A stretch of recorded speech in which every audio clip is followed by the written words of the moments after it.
Commander Vrickstill stepped off the transport ship and felt the heavy pull of Earth's gravity immediately. The planet was denser than his homeworld, and the air felt thick in his breathing slits. He stretched his forearms and looked around at the landing platform with careful eyes. Fort Horizon Military Academy spread out before him like a small city. Gray buildings rose against a backdrop of snow-covered mountains. Young humans in matching uniforms moved between structures in neat groups. Everything looked organized and clean, but Vrickstill felt something strange in the air. Something he could not name. The Galactic Council had sent him here for one purpose. Humanity had expanded too quickly across 3-star systems in just 50 years. They had built colonies, trade routes, and military outposts faster than any species in recorded history. The Council wanted to know if humans were a threat. Vrickstill was their best military strategist, and his job was to find out. A human female approached him with steady steps. She wore a dark uniform covered in small metal symbols that Vrickstill assumed showed her rank. Her hair was gray, cut short, and her face showed the lines of age. But her eyes were sharp and alert. "Commander Vrickstill," she said, extending one hand. "I am General Laura Patterson, Superintendent of this academy. Welcome to Earth." Vrickstill touched her hand briefly, as he had learned was their custom. Her grip was firm, and he noticed the roughness of her skin. Working hands, he thought. Not the soft hands of a leader who stayed behind desks. "Thank you, General Patterson," he replied through his translator device. "The Galactic Council appreciates your willingness to allow this visit." Patterson smiled, but the expression did not reach her eyes. "We have nothing to hide, Commander. Our academy is open to you. Ask any question. Go anywhere you wish. We believe in transparency." This surprised Vrickstill. Most species protected their military secrets carefully. Either humans were foolish, or they were so confident in their power that they did not fear observation. He was not sure which possibility worried him more. "Shall we begin the tour?" Patterson asked. They walked along a wide path between training buildings. Vrickstill observed everything with trained eyes. He counted the number of cadets, estimated the size of the facilities, and noted the types of equipment visible through windows. So far, nothing seemed remarkable. The technology appeared basic compared to Kelthori standards. "How many students train here?" he asked. "About 4,000 at any time," Patterson answered. "This is one of 12 major academies on Earth alone. We have others on Luna, Mars, and the colony worlds." Vrickstill did quick calculations in his head. The numbers were larger than he expected, but still manageable. His people could field similar forces if needed. They passed a large open field where a group of young humans ran information. They wore heavy packs on their backs and moved at a steady pace despite the cold wind. Vrickstill stopped to watch them. "What is their age?" he asked. "These are first-year cadets. Most are 18 or 19 Earth years old." Vrickstill felt his neck frills rise in surprise. 18 years? They are children. Patterson looked at him with a curious expression. By our law, they are adults.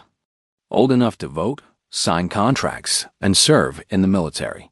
"My people do not begin military training until age 40, Vrickstill said. "Before that, the mind is not mature enough for the stress of combat preparation." "Humans mature faster, I suppose," Patterson said. Her tone was casual, but Vrickstill sensed something beneath her words. "Besides, starting young allows more years of service. More time to learn." The running cadets completed their circuit of the field and immediately began another without stopping. Their breath formed clouds in the cold air, and sweat dripped down their faces despite the low temperature. Some of them stumbled but kept moving. None of them stopped. "How long have they been running?" Vrickstill asked. "About 2 hours now. This is their morning warm-up before breakfast." "Warm-up?" Vrickstill repeated.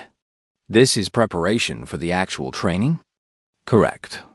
We find that physical conditioning early in the day sharpens the mind for classroom instruction later. Rixthil watched a young male cadet fall to his knees, gasping for air. Two of his companions grabbed his arms and pulled him up, forcing him to continue. The fallen cadet did not protest. He simply started running again, his face twisted with effort. Do they not rest when they are exhausted? Rixthil asked. Rest comes when the task is complete, Patterson said. That is one of the first lessons we teach here. Your body will tell you to stop long before you have reached your true limits. Learning to push past that voice is essential for survival. She said this the same way someone might discuss the weather, as if teaching young people to ignore their own pain was perfectly normal. Rixthil made a note in his recording device. They continued walking, and Patterson led him to a smaller building near the edge of the campus. This is our medical facility, she said. Would you like to see it? Inside, Rixthil found rows of beds and advanced healing equipment. Several cadets lay recovering from various injuries. One had a leg wrapped in a regeneration cast. Another had bandages across his face and chest. A third was unconscious, connected to several monitoring machines. Training injuries? Rixthil asked. Yes, broken bones, torn muscles, concussions. The usual, Rixthil repeated softly. Patterson walked among the beds, checking on each patient with what appeared to be genuine concern.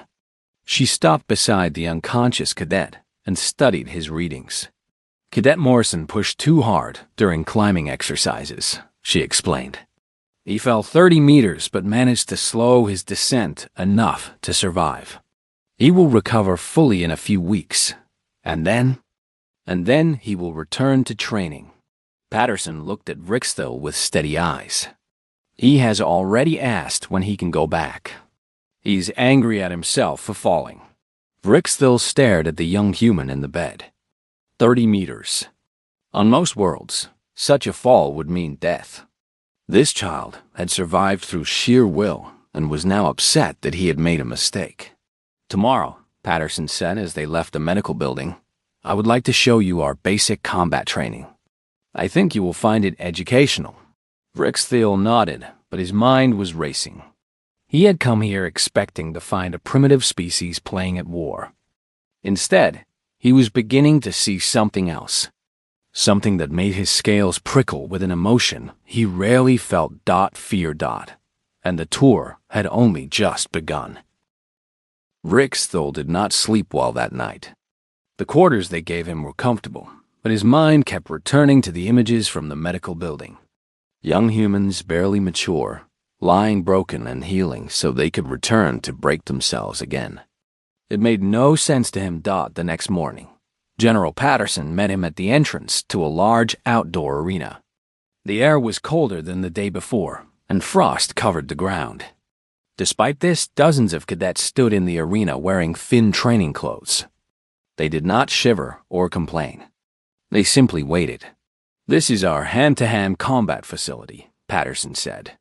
Sergeant Kevin Rhodes runs the program. A large human male approached them.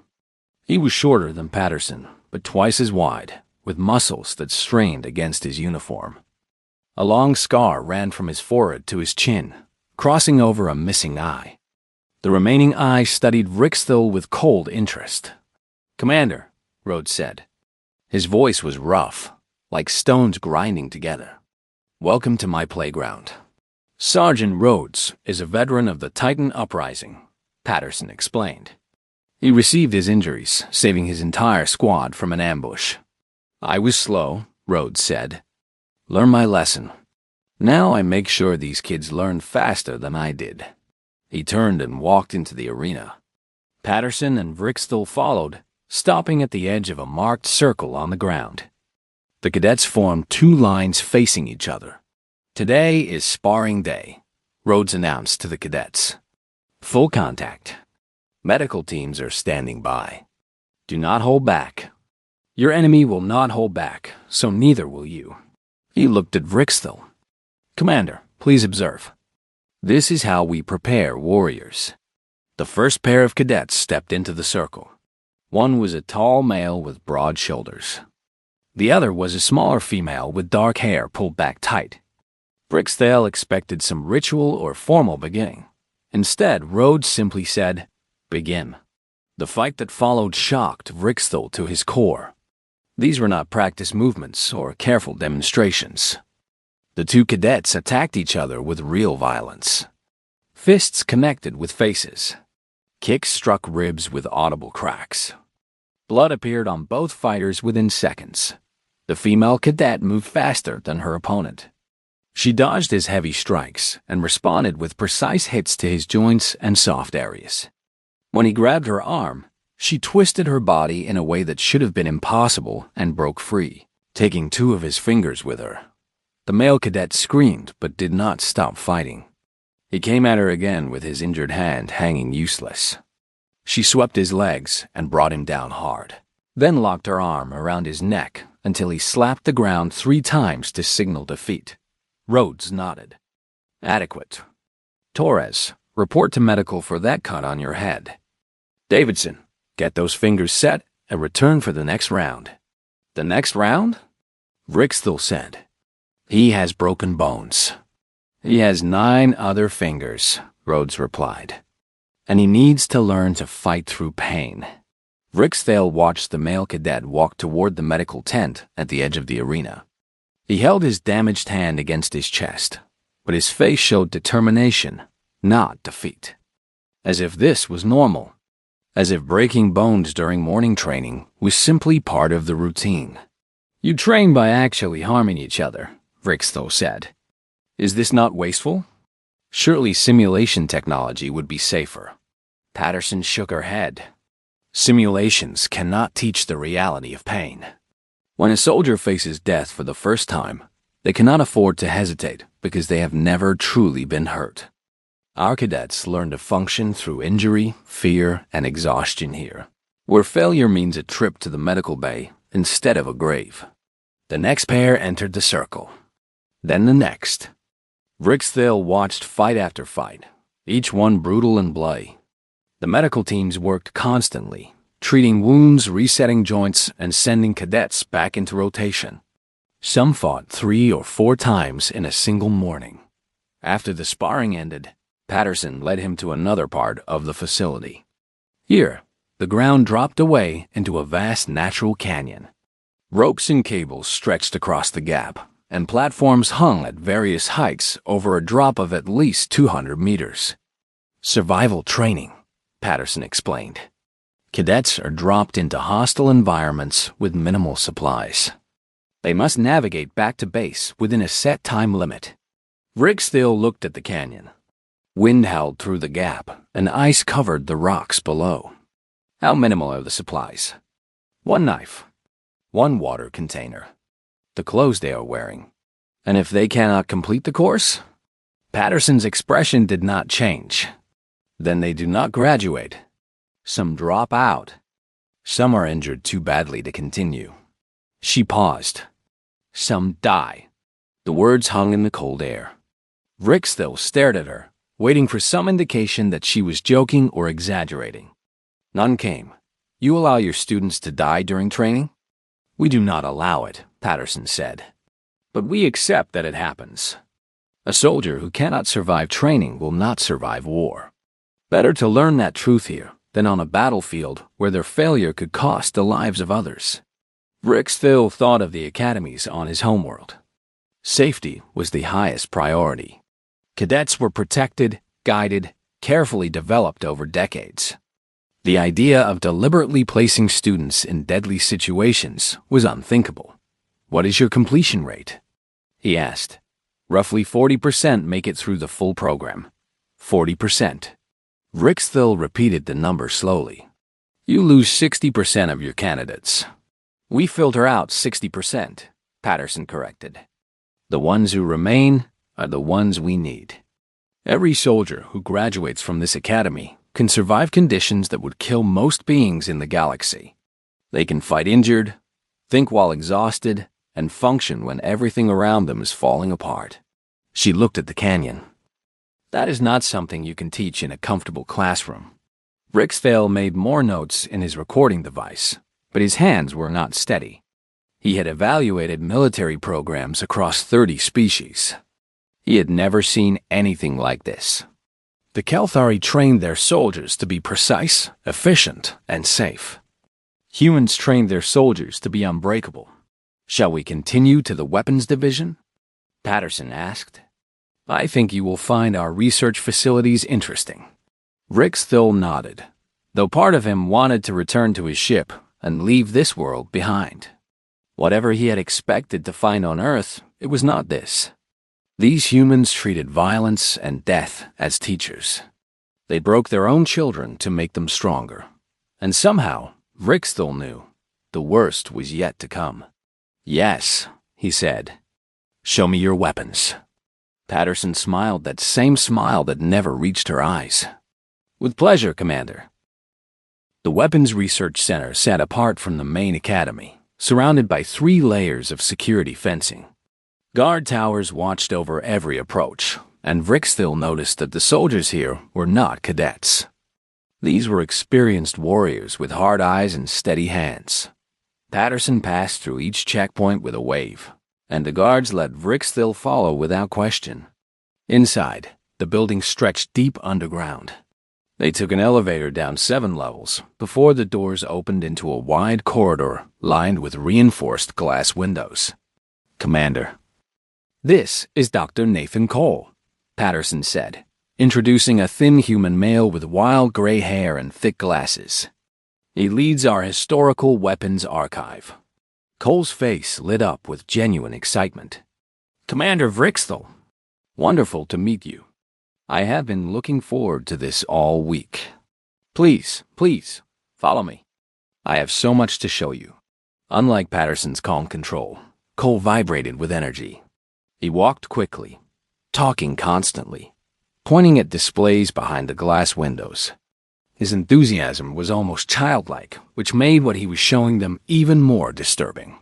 We believe in preserving our military history, Cole explained. Every weapon humanity has ever created is documented here. Let us start at the beginning. The first displays showed primitive tools. Rocks shaped for killing. Wooden spears. Bows and arrows. Rixthil nodded. All species had such beginnings, but the displays changed quickly. Swords became more complex. Armor evolved. Then came weapons that launched metal projectiles using explosive powder. Cole explained each development with loving detail, describing how humans had constantly improved their ability to kill each other. Here we have the machine gun, Cole said, stopping at a large display. One of our most important inventions. Before this, soldiers had to aim carefully and fire one shot at a time. This weapon allowed a single soldier to kill hundreds in minutes. It changed everything. Rixthil studied the old metal device. It looked crude compared to modern technology, but the idea behind it was clear. Quantity over precision. Overwhelming violence. They moved deeper into the facility. The weapons grew more terrible with each room. Cole showed him chemical agents that burned flesh and lungs. Biological weapons that could spread disease across entire continents. Bombs that released heat hotter than stars. Ah, and here, Cole said, stopping at a massive vault door, is our nuclear collection. The door slid open to reveal a room filled with displays of bomb casings, technical documents, and recorded footage. Cole played a video on a large screen. Rixthil watched as a single weapon turned an entire city into ash and fire in less than a second. This was used in actual combat, Cole said. Twice. The only time nuclear weapons have been deployed against population centers. Approximately 200,000 humans died in those 2 attacks. Rixthil felt sick. And this ended the war? It did. But here's the interesting part. Cole switched to another display showing thousands of similar weapons. After seeing what these bombs could do, humanity did not stop making them. We made more. Many more. At our peak, we had enough nuclear weapons to destroy all life on Earth multiple times over. Why? Rixthil asked. Why would you create weapons that could end your own species? Cole adjusted his glasses and smiled. It is called mutually assured destruction. If both sides in a conflict have enough weapons to completely destroy the other, then neither side will attack first.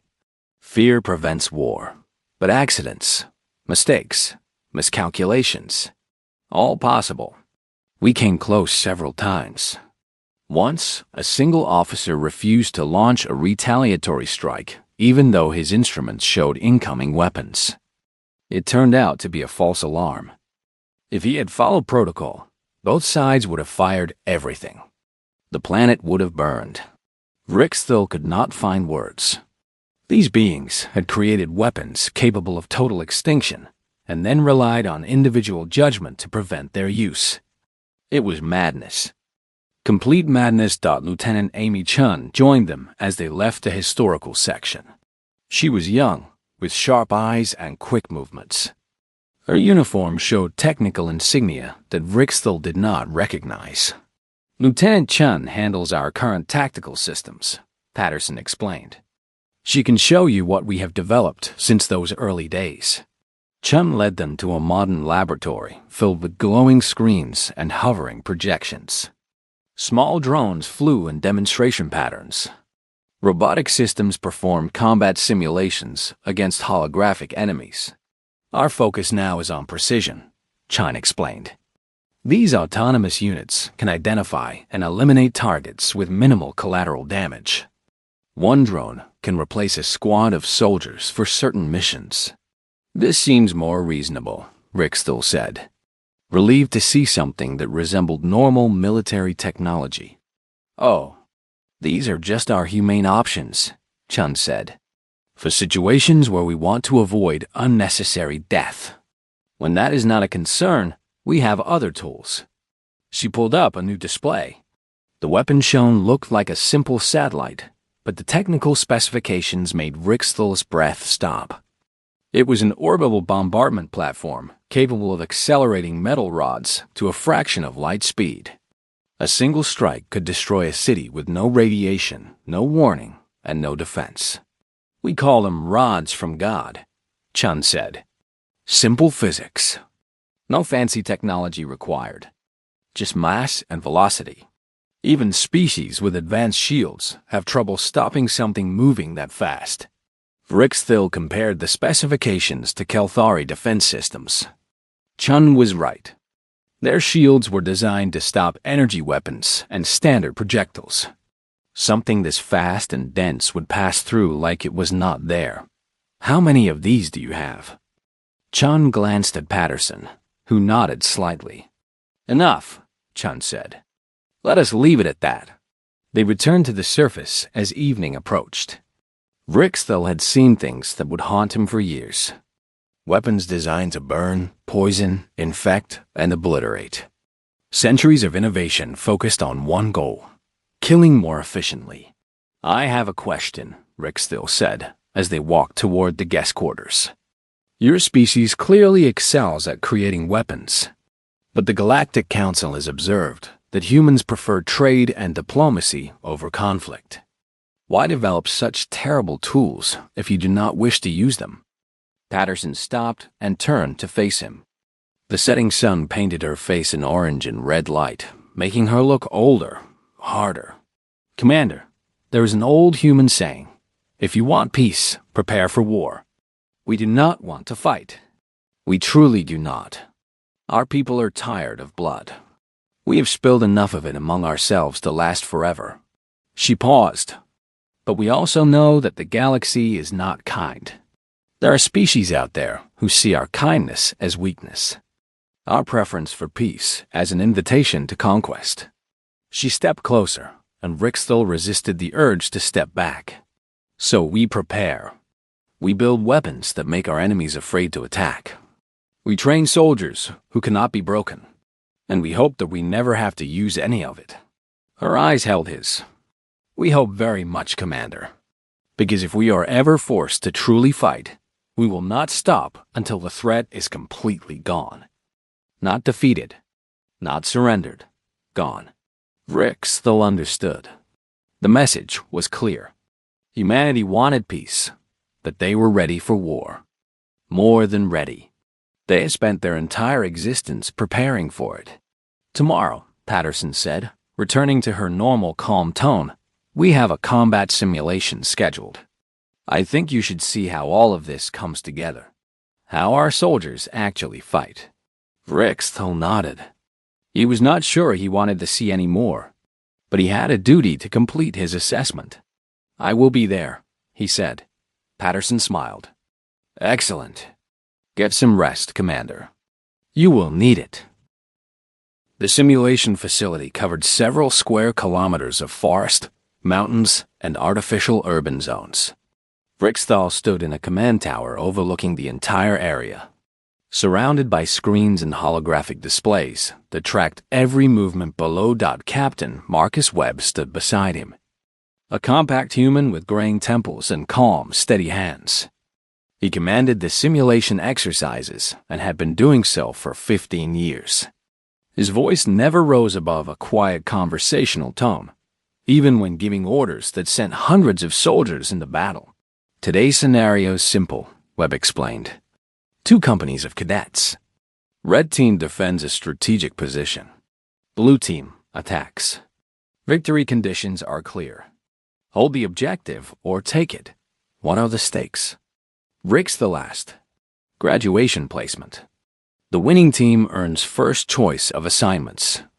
The losing team gets whatever remains. Webb smiled slightly. Young soldiers care very much about their futures. This makes them fight harder than any artificial reward could. The simulation began at dawn. Rixthal watched Blue Team advance through the forest in careful formations. They used cover well, communicated with hand signals, and moved with trained precision. Red Team had fortified their position in a small cluster of buildings at the center of the combat zone. Blue Team has superior numbers, Webb said. 300 attackers against 200 defenders. Standard doctrine says they need 3-to-1 advantage to guarantee victory against a fortified position. They are close. The first engagement happened at the forest edge. Blue Team soldiers triggered hidden sensors, and Red Team defenders opened fire from concealed positions. The weapons were not lethal, but they fired marking rounds that hurt and tracked hits accurately. Soldiers who took fatal shots were marked as killed and had to leave the field. Blue Team lost 40 soldiers in the first 5 minutes. They pulled back, regrouped, and tried a different approach. Red Team shifted defenders to meet them. The battle became a complex dance of movement and counter-movement. Rixthal watched with professional interest. The tactics were sound, the execution clean. Both sides fought well, but something was missing. The battle felt like a contest, not a war. That changed 3 hours in. Blue Team made a strong push through the eastern buildings and managed to cut off a squad of Red Team defenders. 20 soldiers under a cadet named Tyler Brooks found themselves surrounded, outnumbered, and running low on ammunition. Interesting, Webb said, leaning forward. Let us see what young Brooks does. Rixthal expected retreat. Standard military doctrine in such situations was clear. When surrounded and outgunned, a unit should attempt to break out and rejoin friendly forces. Staying in place meant certain defeat. Brooks did not retreat. Instead, he gathered his squad in the basement of a damaged building and began organizing a defense. They blocked doors with furniture, created firing positions at windows, and rationed their remaining ammunition carefully.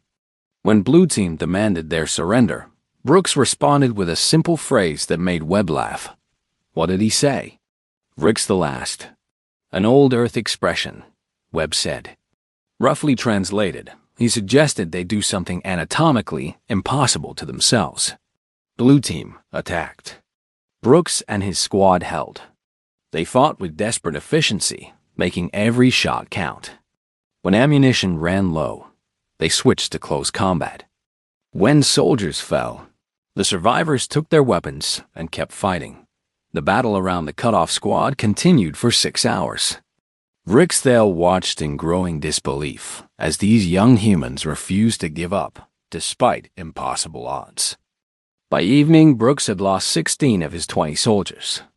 The 4 remaining defenders were injured, exhausted, and nearly out of ammunition. And still they would not surrender. "This is inefficient," Rickstall said. "They have already lost. Continuing serves no purpose." "They were ordered to hold that position," Webb replied. "They are holding. But why? What do they gain by dying for ground that is already lost?" Webb turned to look at him. "Commander, you are thinking like a Kelthari. Your people fight with logic, numbers, calculated advantages. When the math says retreat, you retreat." He turned back to the screens. "Humans do not always fight that way. We have a concept called the last stand. When soldiers decide that some things are worth dying for, they stop calculating odds. They simply fight until they cannot fight anymore. But this is just a simulation, a training exercise. Yes, and these cadets are showing us what they will do when it matters for real. That is the point." Red Team reinforcements finally reached Brooks and his survivors as darkness fell. Blue Team, frustrated by hours of delay, had been unable to take the main objective. The simulation ended with Red Team holding their ground. Brooks emerged from the building, carried by his remaining squad members. He was barely conscious, marked with hits that would have been fatal wounds in real combat. But he was smiling. Webb descended from the command tower to meet the cadets. Rickstall followed, wanting to understand what he had witnessed. "Cadet Brooks," Webb said, "your position was cut off. You were outnumbered and outgunned. Why did you not attempt to break out?" Brooks stood at attention despite his exhaustion. "Sir, my orders were to hold the eastern sector. I held it. You lost 80% of your squad." "Yes, sir. But we held." Webb was silent for a moment. Then he nodded. "Well done, Cadet." Later that night, Rickstall requested a meeting with General Patterson. She received him in her office, a simple room with few decorations except for photographs of previous graduating classes. "I wish to conclude my assessment early," Rickstall said. "I have seen enough." Patterson raised an eyebrow. "You still have 3 days of scheduled observation." "I do not need them." Rickstall's voice was not steady. He did not care. "General, I have studied military forces across the galaxy. I have seen advanced technology, superior numbers, strategic genius. But I have never seen anything like what your species has shown me." "And what have we shown you, Commander?" Rickstall thought of the cadets running through pain. The fighters breaking each other in training, the weapons designed to end worlds, and the young soldier who chose certain death over retreat because he was told to hold. "You have shown me that humanity does not fight to win," he said. "You fight to destroy, to endure, to never, ever stop until the enemy is completely broken or you are dead. Your people train for suffering. Your weapons are built for extinction. And your soldiers will die for abstract concepts like duty and honor without hesitation." Patterson listened without expression. "My people," Rickstall continued, "we fight when we must and make peace when we can. We calculate costs and benefits. We retreat when losing to preserve our forces. We are rational." He paused. "You are not rational. And that makes you the most dangerous species I've ever encountered." Patterson was quiet for a long moment. Then she stood and walked to the window, looking out at the academy grounds below. "We hope you find what you are looking for, Commander," she said softly. "And we hope you never give us a reason to come looking for you." Rickstall left Earth the next morning. He had his assessment. Now he had to deliver it. He was not sure the Council was ready to hear it. The High Council chamber of the Galactic Alliance filled slowly as representatives from 12 species took their assigned positions. Holographic displays floated above each delegation, showing their homeworlds and flags. The room hummed with quiet conversation in dozens of languages. Rickstall stood at the central platform, waiting. He had spent the entire journey home preparing his report. He had checked his data, reviewed his recordings, and organized his findings into clear categories. But every time he looked at his notes, his hands trembled slightly. High Chancellor Morinth of the Veluxi called the session to order. She was ancient, even by her species' standards, with crystalline skin that caught the chamber lights like fractured ice. "Commander Vrixthal," she said, her voice resonating through translation systems. "You were sent to assess the military capabilities of the human species. The Council awaits your findings." Vrixthal activated his display.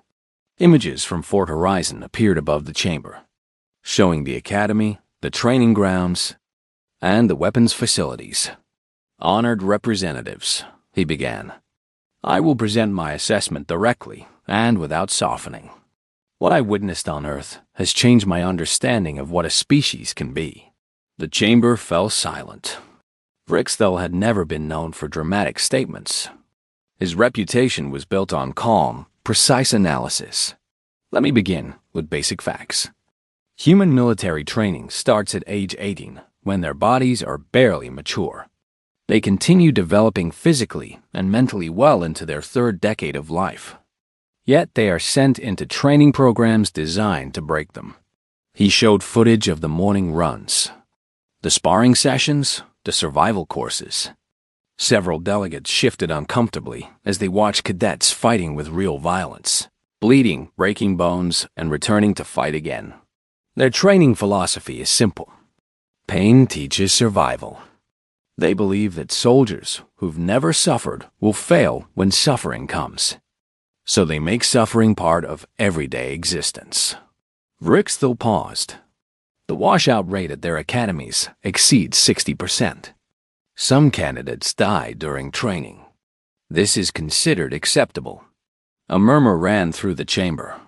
The Trellian delegate, a being of pure energy, flickered with what might have been disbelief. They kill their own soldiers before combat? They call it filtering, Vrixthal said. The weak are removed so the strong can be strengthened further. He moved to his next section. Images of weapons filled the display. Chemical agents, biological weapons, nuclear bombs, orbital bombardment platforms. Humans have been developing weapons of war for their entire recorded history. They have only known approximately 200 years of total peace across their entire civilization. The rest of their existence has been spent fighting each other.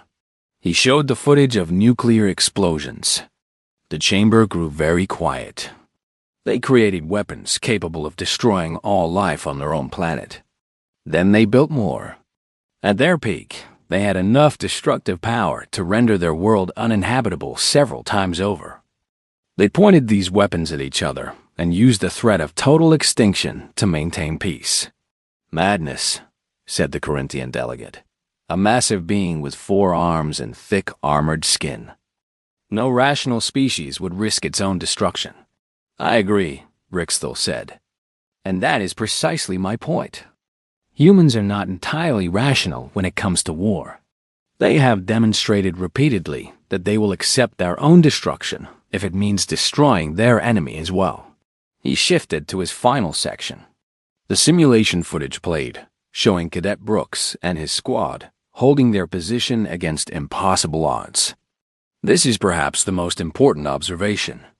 When humans decide to fight, they do not stop. They do not calculate costs. They do not retreat when the math turns against them. They will die for concepts like duty, honor, and loyalty to their companions. They consider this admirable rather than wasteful. The footage showed Brooks being carried out of the building, wounded but smiling.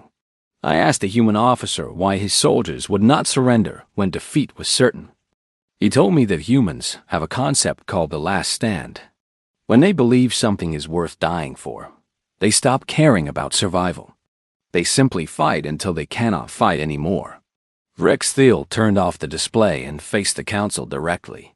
"My assessment is this. Humanity is not preparing for war. They are war. It is their natural state.